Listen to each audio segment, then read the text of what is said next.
नमस्कार, तुमचं सगळ्यांचं स्वागत आहे माझ्या चॅनलमध्ये ज्याचं नाव आहे ट्रॅव्हल विथ पार्टनर 24/7 आणि आपण बघत आहात series road trip to paradise.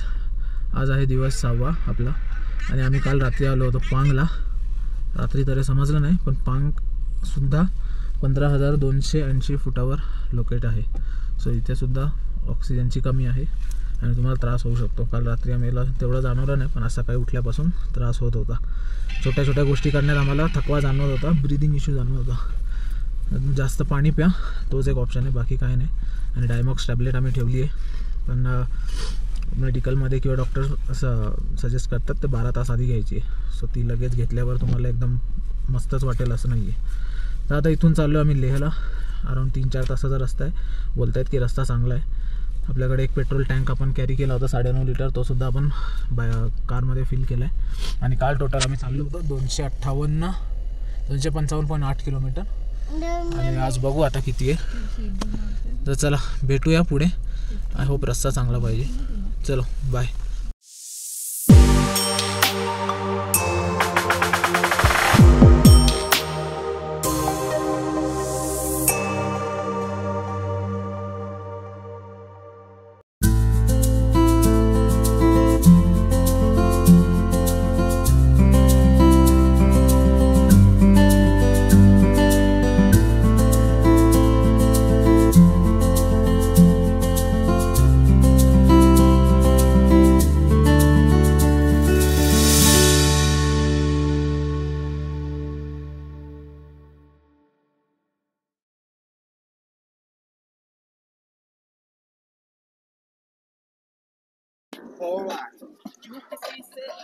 TET डेब्रिंग नावाची जागा आहे जिथे आलोय आणि इथून लेह आहे 134, तांगलांगला आहे 24 किलोमीटर।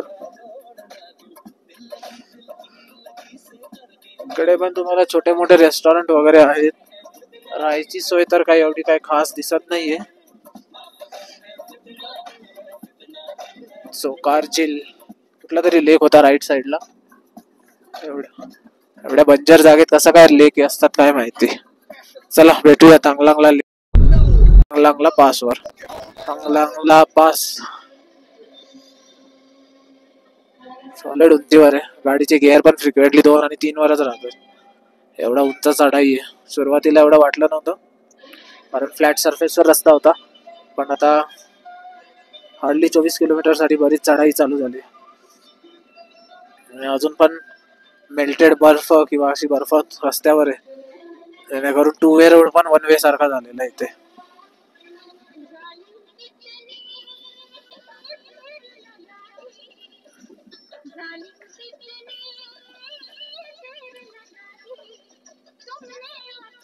चला भेटूया पुढे टॉपवर। आता दरवेळेस बोलतो तांगलांगलाच्या वरती भेटू, पण व्ह्यू एवढे मस्त दिसत आहेत ना, वरती जायच्या आधीच कॅमेरा ऑन करावा असं वाटतंय।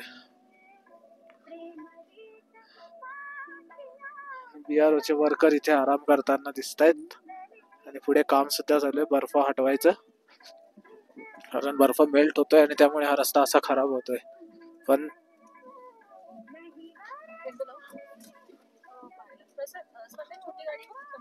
स्पंदनची मोठी आली, बर्फ घेऊन चालली आहे, पण बर्फ स्पंदनला थोडासा त्रास होतोय याचा, हाय अल्टिट्यूडचा। परत तो बर्फ हटवायचं काम अजून पण जोरात चालूच आहे इथे तांगलांगला।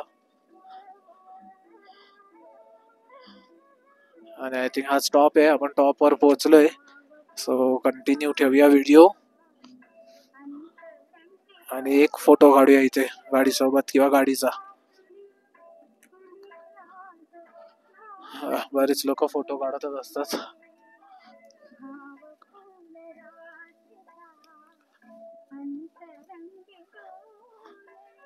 चला आपण पण इथे साईडला घेऊ आणि एक फोटो काढू।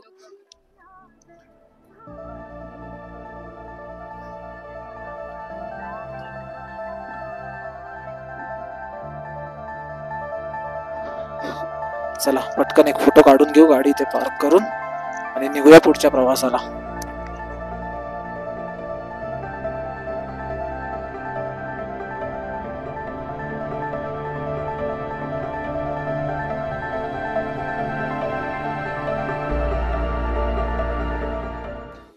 सो तांगलांगला वरून आपण निघालोय पुढे जायला आणि आता फटाफट जो आहे आपण खाली उतरूया, कारण हाय अल्टिट्यूड वर त्रास हा होतोच. बाहेर फोटो काढायला मी थोडेसे 2-4च फोटो काढले, पण थोडं पण वर खाली चढलं की तुमचं ब्रिदिंगला इश्यू येतो, म्हणजे श्वास असा हेवी होऊन जातो. सो तुम्ही पण असल्या काही मस्ती करू नका. चला, पास जवळ थोडासा रस्ता खराब आहे, कारण इथे बर्फ अजून पण आहे आणि तो मेल्ट होतोय. कुठे पाण्याने रस्ता खराब झालेला आहे. बाकी खाली रस्ता चांगला होता चढताना पण, आणि याच्या पुढे पण कदाचित असेल. चला भेटूया पुढे.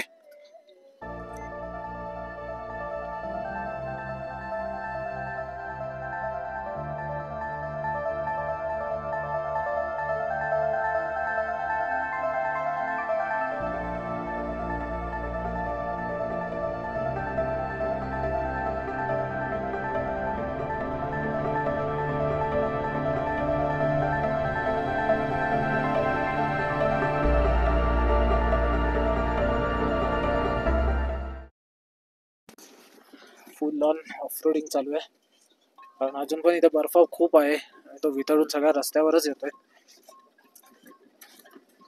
त्यामुळे रस्ता बनवायला पण स्कोप नाही मिळत या लोकांना. बघूया, इथे थोडासा चांगला रस्ता दिसतोय आणि रायडर आलेत. वा,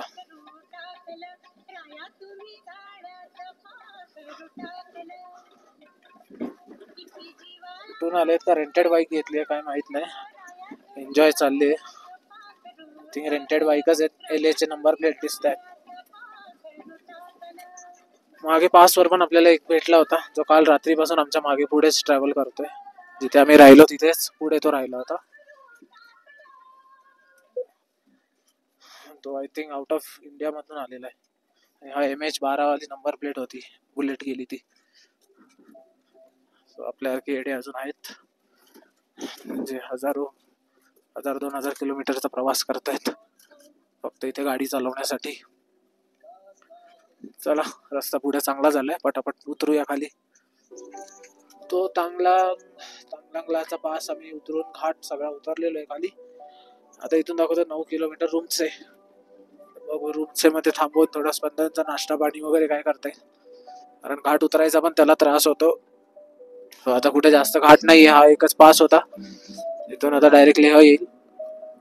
मध्ये कुठं पास नाहीये, तिकडे थांबून त्याला थोडं खायला घालू. आम्ही पण थोडंसं काहीतरी खाऊन घेऊ. पास चढायचा होता म्हणून आम्ही पण नाश्ता असा काही केला नाही, पाणीच जास्त प्यायलोय. चला बघूया रूमचे केवढं मोठं गाव आहे आणि काय आहे. आपण पोहोचलोय रूमचे मध्ये, आणि इथे बऱ्यापैकी तुम्हाला चांगले होमस्टे मिळतील. छोटे मोठे धाबे पण आणि होमस्टे पण आहे. आपण घेऊया एक ब्रेक, ज्याच्यामध्ये आपण स्पंदनला नाश्ता देऊ आणि आपल्याला पण काय खाता येईल का बघू, कारण याच्या पुढे 79 किलोमीटरवर लेह आहे आणि लेहला जायला परत टाइम पण थोडासा लागेल, आणि तिकडे गेल्यावर मग ते हॉटेल वगैरे त्या सगळ्या गोष्टी असतील. तर थांबूया नागाव हॉटेलमध्ये, होमस्टे पण आहेत त्यांचे. चला भेटू मग. रूमचे मध्ये आम्ही थांबलोय, नागा हॉटेल सॉरी. आणि व्ह्यू दाखवतो साईडचा तुम्हाला. आता पण 4 डिग्री टेम्परेचर आहे इथे. हा आहे साईडचा व्ह्यू. सरळ रस्ता जातोय लेहला, आणि हा जिथून आपण आलो.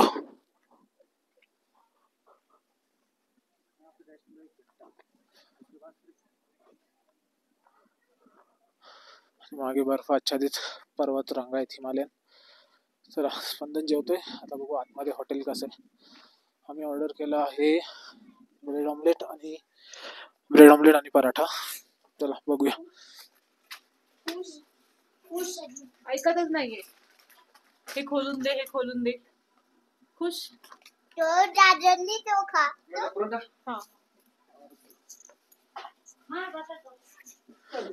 पराठा आला आपला. पराठा आणि रोटी सब्जी आहे कसली तरी.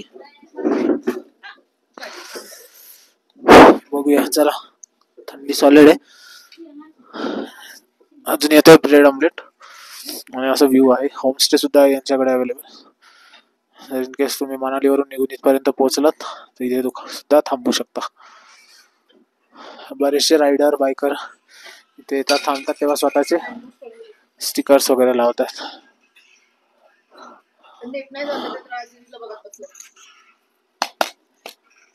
ब्रेड ऑमलेट पण आलं आमचं.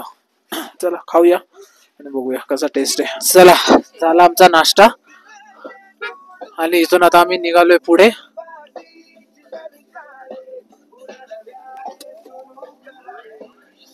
निघालोय आणि इथून दाखवतोय 80 किलोमीटरवर लेह. सो मगाशी म्हटल्याप्रमाणे अंदाजे 1.5 तास लागेल. रूमचे बऱ्यापैकी प्रॉपर गाव असल्यासारखं आहे, कारण होमस्टे आहेत आणि पक्की घरं आहेत कम्पेअर टू पांग आणि सरचू. ते टेम्पररी जागा आहेत त्या ट्रॅव्हलर साठी बनवल्या आहेत, जिथे जसं आम्ही काल इमर्जन्सी सिच्युएशन मध्ये होतो, अडकलो होतो की संध्याकाळी उशीर झाला म्हणून थांबलो वगैरे वगैरे, त्या टाईप आहे. पण इथे तुम्हाला प्रॉपर सिमेंट कॉन्क्रीटची घरं मिळतील, त्यामुळे जी कडाक्याची थंडी पडते त्याच्यापासून आपले बचाव होऊ शकतो. चला आता भेटूया पुढे.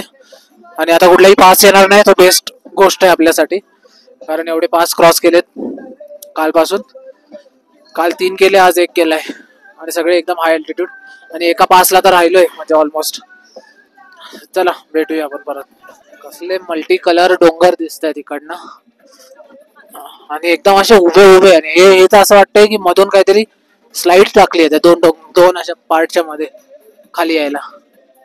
इथे मरून कलरचा आहे, तर समोरचा ग्रीन कलरचा डोंगर आहे आणि हलकासा ब्राऊन पण आहे तिथे. आपल्या इथे जनरली हिरवेगारच डोंगर दिसतात झाडांनी पूर्ण. इथे झाडं नसून पण त्यांना बाय डिफॉल्ट नॅचरल कलर आहेत. चला भेटू परत. फायनली आपण एंटर करतोय लेह मध्ये. ॲक्च्युली लेह राजधानी आहे लडाखची, तर लडाख रिजनमध्ये आपण कधीच एंटर केलं, पण आता ही लेहची बॉर्डर चालू होते. आय थिंक लेह सिटीची जी बॉर्डर असते ती चालू होते. सो हा बोर्ड लागलेला आहे. चला first time by car, by road तर नाही, बाय कार. चला भेटूया लवकर. तो आपण पोहोचलो उपशीमध्ये. उपसीमधून एक जंक्शन आहे जो जातो तुमचा एक लोमा, चुमथांगला जातो, केरी आणि हानले.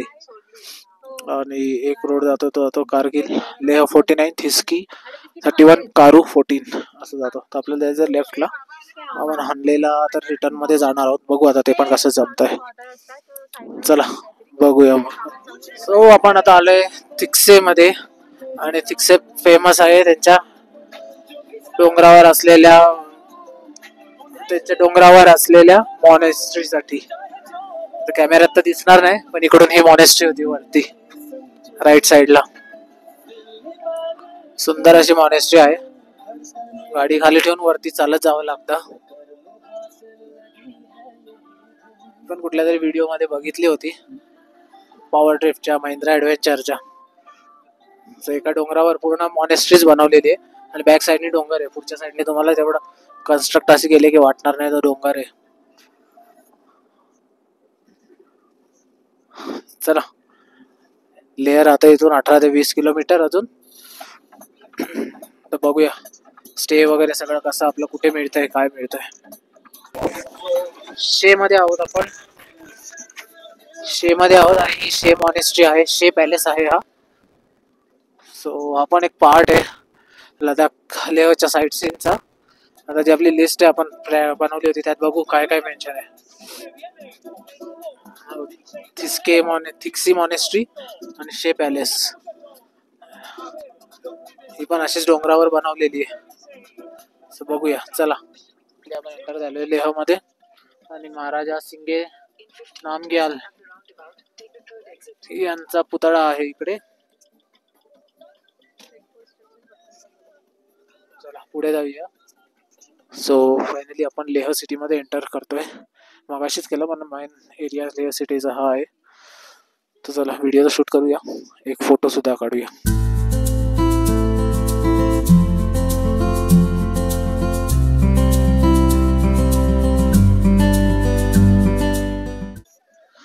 चला फोटो काढला, आता करूया एंट्री लेह सिटी मध्ये.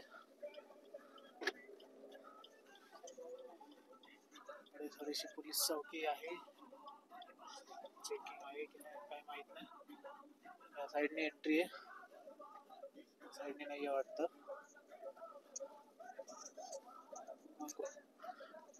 आता कुठून जाता येईल काय येईल, पर्यटकांचं तर तेवढी गर्दी वाटत नाहीये. बघूया. रॉंग साईडला तर नाही घुसलं ना यार, कोणच दिसत नाही. हाय मागून बस आलेली आहे. चला पुढे जाऊया.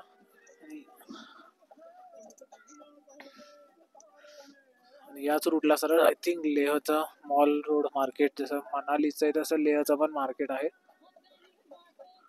चला आपला छोटासा हत्ती, छोटाशी गाडी असल्यामुळे निघून जाते. जेवढं आठवतं तेवढं इथेच कुठेतरी काहीतरी आहे. असाच रोड होता, आम्ही फिरत होतो आणि हे आम्ही फिरवायचो तेव्हा येऊन, जे राईट साईडला बघतायत गोल गोल ते आम्ही फिरवायचो इथे येऊन. आणि हा सर्व मार्केट एरिया आहे लेहचा. आणि पुढे पण लेहचा मेन मॉल रोड मार्केट आहे. इथे पार्किंग अलाउड नाही. सो हा तो मार्केट आहे. आम्हाला वाटलेले लोक मागे लागतील हॉटेल रूमसाठी, पण तसं काहीच घडत नाहीये इथे. चला चांगली गोष्ट आहे, आपल्याला मनानुसार आपल्याला हॉटेल घेता येईल. आणि हा इथे mall market mall road area आहे त्यांचा. इथेच आम्ही फिरायचो तेव्हा आलेलो तेव्हा. आता बघूया इथे कुठे हॉटेल वगैरे काय मिळते. इथल्याच कॅफेमध्ये पण खायचो. हा मेन सिटी सेंटर आहे लेहचा. चला बघूया कुठे काय हॉटेल वगैरे काय मिळतंय का. तर फायनली लेहमध्ये एंट्री करून झाली आमची आणि त्यानंतर आम्ही आलो हे हॉटेलमध्ये. लेहचं जे मार्केट आहे, जसं मनाली टाईपचं मी म्हटलं होतं, त्या मार्केटपासून 5 मिनिटावर आम्हाला हॉटेल मिळालं. ॲक्च्युली बऱ्याच ठिकाणी नो एंट्री आणि सिंगल रोड डायव्हर्जन केलं होतं, तर मॅपवर शोधल्यावर हे हॉटेल मिळालं. कोझी कॉर्नर असं याचं नाव आहे हॉटेलचं. तो रूम दाखवतो तुम्हाला कशी आहे आणि काय चार्जेस आम्हाला काय कितीला आम्हाला मिळाली आहे. आणि बघूया आता पुढे काय प्लॅन आहे. सध्या तर थोडं रेस्ट करायचं, फ्रेश व्हायचं आणि मग कुठे जायचं आहे ते जायचं आहे. पण त्याआधी बनते आमची मॅगी. आणि गाडीत पूर्ण वेळ झोपा काढून उलट्या केल्यानंतर आता या झाल्या मॅगी खायला. स्पंदन काय खाणार? हा आणि काय खाणार? मम्मा काय बनवते? मॅगी खाणार तू? मॅगी खाणार तू? मॅगी खाणार आहे हा. आणि ते आहे समोर एंट्रन्स. या साईडला वॉशरूम आहे, 24 आवर्स रनिंग वॉटर आहे, हॉट वॉटर आहे. हा वॉर्डरोब आहे, छोटासा एक ड्रेसिंग टेबल आहे, एक सेंटर टेबल टाईप आहे, 2 चेअर आहेत. हा इथे एक टीव्ही खाली बॉक्स दिलेला आहे. आणि सर्वात महत्वाचं जे आपल्याला लागू शकतं ते हीटर आहे. हा बेड आहे, 2 साईड टेबल आहे. असं हे रूम आहे. आणि या विंडो मधला जो व्ह्यू आहे तो दाखवतो. सो विंडो मधला व्ह्यू पडदा उघडल्यावरच संपलाय. बाजूचं हॉटेल कन्स्ट्रक्शन चालू. सो आपण 2 दिवसासाठी इथे राहणार आहोत. आजचा दिवस आणि उद्याचा दिवस लेहचा साईट सीन करणार आहोत. त्यासाठी आपल्याला मिळाले आहेत, आपल्याला रूम मिळाली आहे 1300 रुपये. 1300 रुपये म्हणजे पर डेच्या हिशोबाने 2600 रुपयाला, इन्क्लुडिंग वायफायच आहे. बाकी अजून काय नाही. ब्रेकफास्ट वगैरे घेतला नाही. तुम्ही बघितलाच आम्ही जसा इंडक्शन कुकवेअर आणले, तर छोट्या मोठ्या गोष्टी बनवून घेतो. कॉफी आणि हे मॅगी तर फर्स्ट टाइम बनवतो एवढ्या पिकनिकमध्ये. बाकी भात वगैरे तर बनत होता आपल्या गॅसवर सुद्धा. चला भेटूया नंतर. जाऊ संध्याकाळी थोडंसं मॉल रोड जो इथला आहे किंवा लोकल मार्केट जे आहे ते फिरायला. चलो बाय. सो बराच वेळ रूममध्ये टाइमपास केल्यावर आता आम्ही चाललोय लेह मार्केटमध्ये. टेम्परेचर कमी आहे इथे, 8 डिग्री टेम्परेचर दाखवते मॅप फोनमध्ये करंट लोकेशनला. स्लाइटली थोडासा श्वास घ्यायला त्रास होतो, बाकी एवढा मेजर काही नाहीये. पण म्हणावी तशी गर्दी नाहीये लेहमध्ये. म्हणजे आम्हाला एक्सपेक्टेड होतं की खूप गर्दी असेल सुरुवातीला. म्हणजे मनालीला जसं हॉटेलसाठी लोक मागे लागतात तसं काय होईल, पण तसं काहीच नाहीये. एकदम शांत आहे, कुठलाही गोंगाट नाही, काय नाही, क्लब नाही किंवा पार्टीज नाही. चला जाऊया मार्केटमध्ये आणि बघूया तिकडे काय सिच्युएशन आहे. चलो बाय. सो आम्ही आलेलो आहे मार्केटमध्ये आणि सुरुवातीलाच छोटी छोटी दुकान आहे ज्याच्यामध्ये तुम्हाला हँडीक्राफ्ट गोष्टी मिळतील. लडाखचे फ्लॅग वगैरे मिळतील. लडाखचे मॅग्नेटिक स्टिकर जे फ्रीजवर लावतात त्या टाईपच्या गोष्टी मिळतील. या साईडला कॅप्स वगैरे आहेत, वुलन कॅप्स त्या मिळतील. आणि हे लडाखचे काही स्टिकर्स टी शर्ट्स आहेत लहान मुलांपासून ॲडल्टसाठी पण ते मिळतील. वरती अचानक वेगवेगळे हॉटेल्स वगैरे सगळ्या गोष्टी आहेत. तर मगाशी म्हटलं तसं गर्दी कमी आहे इथे आणि खूप लिमिटेड काय त्याला म्हणतात लिमिटेड टुरिस्ट आहेत.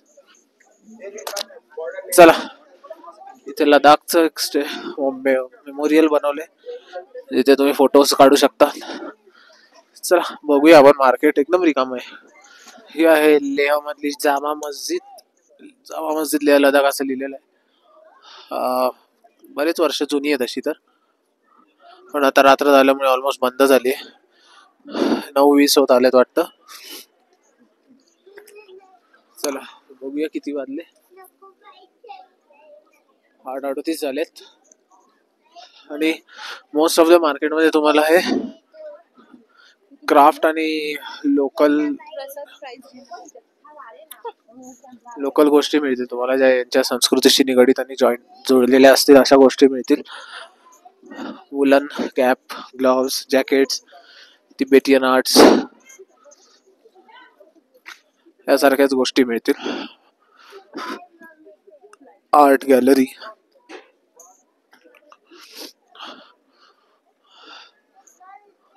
पामपोश एक कॉर्नर, आपण यांचाच काहीतरी प्रकार आहे पामपोश.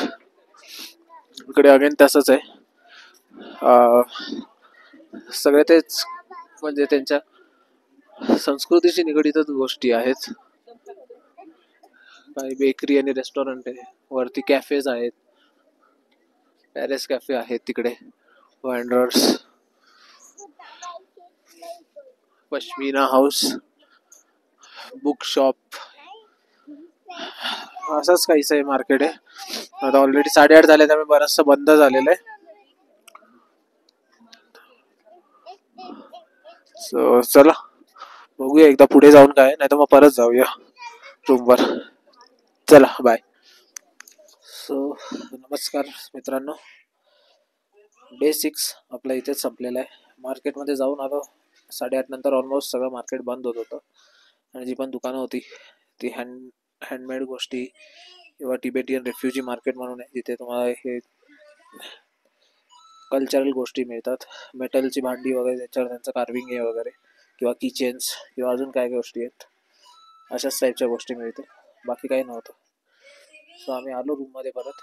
थंडी पण आहे बाहेर म्हणून म्हटलं आराम करूया, कारण ऑलरेडी काल रात्री पांगमध्ये राहिलो, तिथे प्रॉपर झोप नाही झाली. सो आज थोडं झोपूया आणि उद्या सकाळी लेहच्या साईट सीनचा आमचा विचार आहे की लेहमध्ये जी काही आसपासची गोष्ट फिरायच्या जागा आहेत किंवा जे काही प्लेसेस आहेत तिथे आपण व्हिजिट करू शकतो. टुरिस्ट प्लेस बेसिक तिकडे व्हिजिट करूया. आणि चालेल, हा ब्लॉग इथेच संपवूया आजच्या दिवसाचा. चला, जर व्हिडिओ आवडला असेल तर लाईक करा, आपल्या मित्रपरिवारासोबत शेअर करा आणि चॅनलला सबस्क्राईब करा आणि बेल नोटिफिकेशनवर क्लिक करा, जेणेकरून सिरीजमध्ये ज्या पुढच्या व्हिडिओ येणार आहेत त्याचं तुम्हाला नोटिफिकेशन येत राहील. चला भेटू उद्या. Bye bye.